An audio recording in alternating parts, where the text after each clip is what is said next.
Good morning, everybody. Well, I hope you all had a good week. This has been the first week officially since there's been no fishing in our big rivers here. Um, so what I've kind of been up to is just working on my casting. I've been doing a lot of research too on reading water and everything. And I think in the next video, I think in this video, I'll put a link to the person I was watching. I'm not going to reiterate what they said and try to take the credit for what they did, but I'll just give credit where credit's due. This person did a great job on it. It starts off a little slow, goes very detail oriented of what it is.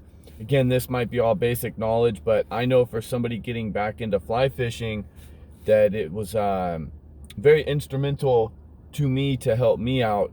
And again, I just want to pass that along to all of you.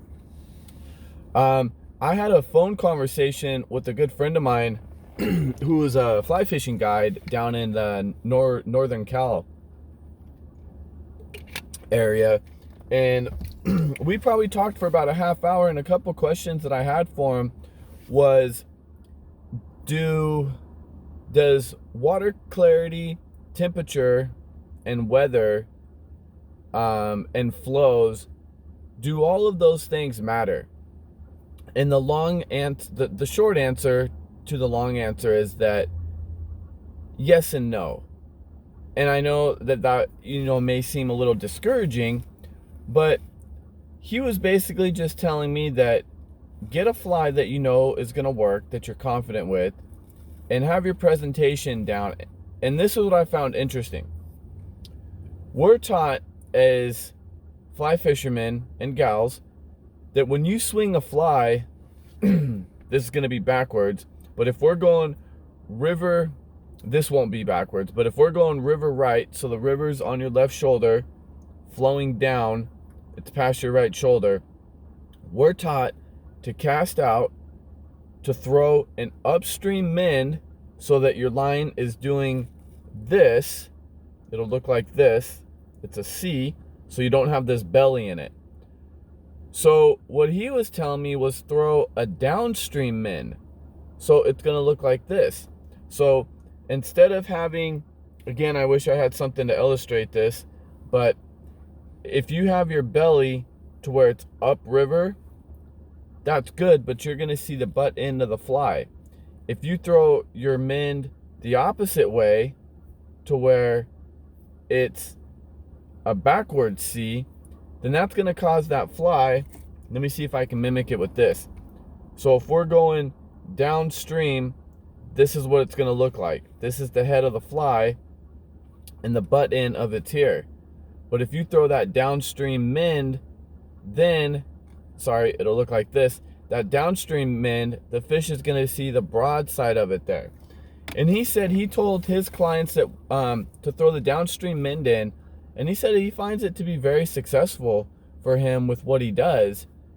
And I thought that was very interesting because, again, we're always taught to throw an upstream mend in and, make sure that the line is perfectly straight there. So I thought that was interesting. And the big takeaway that I really got from the whole conversation that we had was that it's keep it simple. I wish I had something more to say, but even as I was on the phone with him having the conversation, that's what I kept telling him. I said, so what you're telling me is just keep it simple. And he's like, yeah, KISS, keep it simple. And so I was,